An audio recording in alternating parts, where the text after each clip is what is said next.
Thomas Wagner ये अपने time के बहुत बड़े प्रोफेशनल बेकरी थे। इनका डिमांड ज़्यादा था, जैसे केक, ब्रेड और पैटीज, पुडिंग, ये सारा खुद ही बनाते थे। उनको खुद से बनाना बहुत पसंद आता था। लेकिन इनकी एक गलती से पूरा लंदन आग के कारण राख में बदल गया। क्यों, कैसे और कहाँ कैसे हुआ, ये सारा जानेंगे इस वीडियो में, तो बने रहिए इस वीडियो में।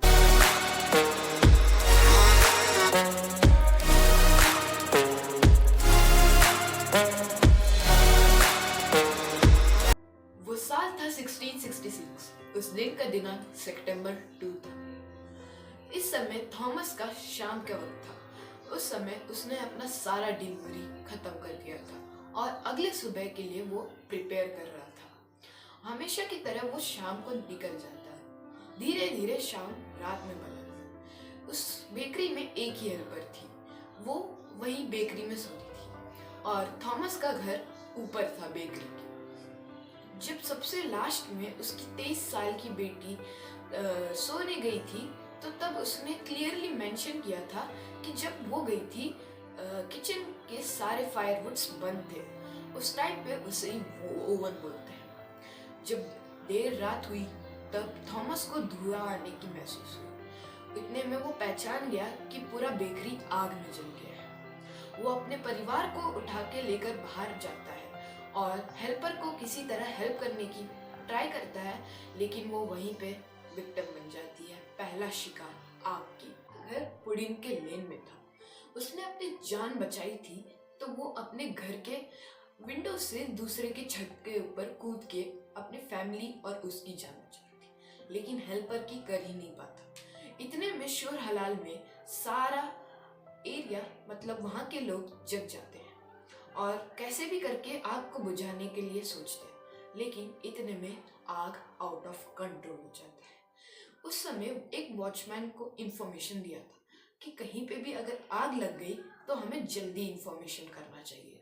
उस समय रात के देर रात, मतलब अर्ली आवर्स 3 सितंबर का, थॉमस ब्लेडवर्थ को इन्फॉर्म किया गया था कि आग लग गई, लेकिन उनने ये कोई छोटा मोटा सा समझा, लेकिन ये उनकी बहुत बड़ी गलती थी। इसी के वजह पूरा लंदन आग में रह गया था। आगे सुनिए।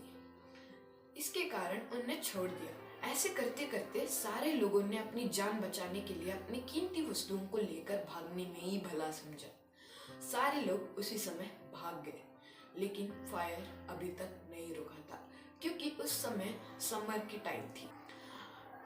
समर की टाइम थी और विंड बहुत तेज थी।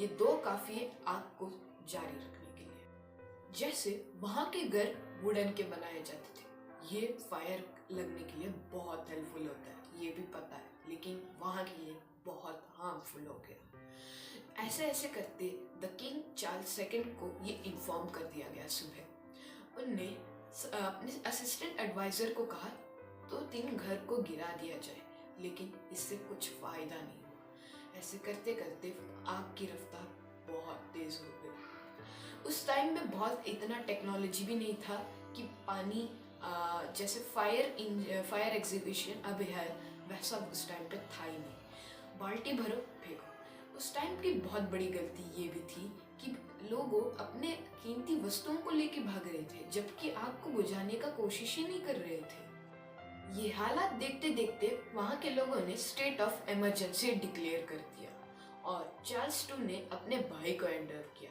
द किंग ऑफ डीक, जेम्स को ये हैंड ओवर करते ही उनने बहुत कोशिश किया आग को रोकने के लिए। वो बहुत बड़े फायर एक्सटिंग्विशर थे, क्योंकि उनने छोटे मोटे फायर एक्सटिंग्विश कर लिए थे, लेकिन ये उनके लिए बहुत बड़ा सीरियस केस था। कोशिश की, लेकिन हर कोशिश कामयाब ना रहा। उस समय ड्राई समर था। वुडन ये सारा एक साथ मिलके आग को नया तांडव जन्म दिया। इसी के कारण अगला दिन होता है, मींस 4 सितंबर। इस समय लंदन का मेन हेडक्वार्टर आग ने उसके अपने चपेट में ले लिया होता है। इसी के याद के कारण अभी भी लंदन में एक मॉन्यूमेंट बनाया गया है कि यहाँ पे द ग्रेट फायर, यहाँ पे हमारे ग्रेट एडमिनिस्ट्रेशन ब्लॉक को ही तबाह कर दिया था। कहा जाता है कि उस एडमिनिस्ट्रेशन का ही ब्लॉक का सबसे ज़्यादा नुकसान हुआ, क्योंकि उस समय में वो बहुत महत्व रखता था। और इसी आग को जलते हुए देखते सारे लोगों ने पार्क्स में अपना टेंट बसाना शुरू किया। लेकिन जो वहाँ का एक सबसे बड़ा पार्क था, वहीं पे सारे लोग अपना टेंट बना के रहने लगे। भूख के कारण तड़प रहे हैं। बहुत लोगों को ऐसा लगा कि ये सारा प्लान फ्रेंच या डच का ही होगा। धीरे धीरे देखते देखते उस बड़े पार्क में सारे लोग आ गए और अभी भी अपने जेम्स ने अपना कोशिश नहीं रोका था। इनने बहुत कोशिश की, फिर भी आग रुकने का नाम ही नहीं। और इनने बिल्डिंग्स को गिराने का सोचा एक्सप्लोजन के कारण, तो इनने गिराया। वो थोड़ा थोड़ा सक्सेसफुल भी रहा, लेकिन आग अभी भी नहीं रुक रही थी, क्योंकि तेज हवा अभी भी थी उधर। अगले सुबह यानी 5 सितंबर को अच्छी खबर मिलती है कि हवा धीरे हो गई। इसके कारण उनको बहुत फायदा हुआ और खुशी भी हुई, क्योंकि हवा अब रुक गई है। अब आग को बुझाने के लिए बहुत समय नहीं लगेगा। और जो इसके पिछले दिन इनने बिल्डिंग्स को गिराए थे और बड़े बड़े पत्थर बनाए थे, वो भी काम करना शुरू कर दिया। और शाम होते होते ही रात को ऑफिशियली चार्ल्स को इन्फॉर्म कर दिया जाता है कि फायर कंट्रोल में है। लेकिन फायर बुझते बुझते उसने पूरे लंदन में तहल महल बचा दिया था। उसने 87 चर्चेस और 13,000 घरों को वहीं पे आग के कारण उनको राख में बदल दिया था। उस समय का किंग चार्ल्स II को ये लगा अभी तो ये सिर्फ एक ही हिस्सा कंप्लीट हुआ है उसका, अभी तो और भी प्रॉब्लम बाकी है।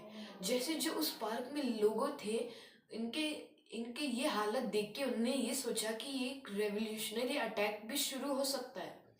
इसी बात को लेके उन्होंने अपने लंदन के अगल बगल में जो भी सारे बेकरीज थे, मतलब सब प्रोविजंस, वो उनको ये कहा कि 24 आवर्स बेकरी चलना चाहिए, रुकना नहीं चाहिए। और बेकरी के ऊपर जो ब्रेड के ऊपर टैक्सेस थे, उसे भी हटा दिया गया।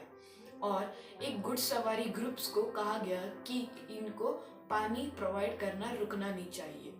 इसी के कारण वहाँ के लोगों को अच्छा लगा, लेकिन उनको अभी भी ये शक था कि कहीं इसी बीच में फ्रेंच और डच वाले लोग हमारे ऊपर अटैक न करें। और इसी कारण में उनने अपने अगल बगल में बहुत सारे वेपन्स इकट्ठा करके रखे थे। और दूसरा काम भी बाकी था उनका, किंग का, मतलब उस सिटी को रीजनरेट करना। इसके लिए उनने एक व्यक्ति को चुना। उसका नाम था सर क्रिस्टोफर रैप। उनने किंग को बहुत अच्छे से इम्प्रेस किया। मतलब पहले बोला कि जो ब्लॉक्स होंगे उनके बीच में ज़्यादा वाइडर रोड्स बनेंगे, और जो हमारा एडमिनिस्ट्रेशन ब्लॉक जल गया था वहाँ पे एक अच्छा सा मॉन्यूमेंट रखेंगे। ऐसे उनने बहुत सारे काम भी बोले और वो हुआ भी। इस समय हालात बहुत अच्छा रहा था। एक खराब शहर एक अच्छे शहर में बदल गया। मीन्स एक गंदा शहर एक अच्छे शहर में बदल गया।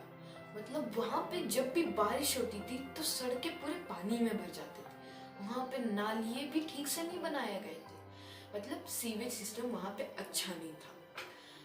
ये सारा कंस्ट्रक्टिंग का काम उन्हीं ने किया था। सीवेज सिस्टम भी बहुत अच्छे से मेंटेन किया है। और फ्यूचर के लिए कोई आग ना लगे, हर ब्रिक वाले बिल्डिंग में एक फायर एक्सटिंग्विशर रहना ज़रूरी कहा, ताकि फ्यूचर में फायर आउट ऑफ कंट्रोल ना हो। इसी कारण पूरा लंदन रीजनरेट यानी वापस बस जाता है। ये कहानी यहीं पे ख़त्म हो जाती है। और ऐसे भी और रोचक कहानी सुनने के लिए सब्सक्राइब करना मत भूलना, लाइक ज़रूर करना।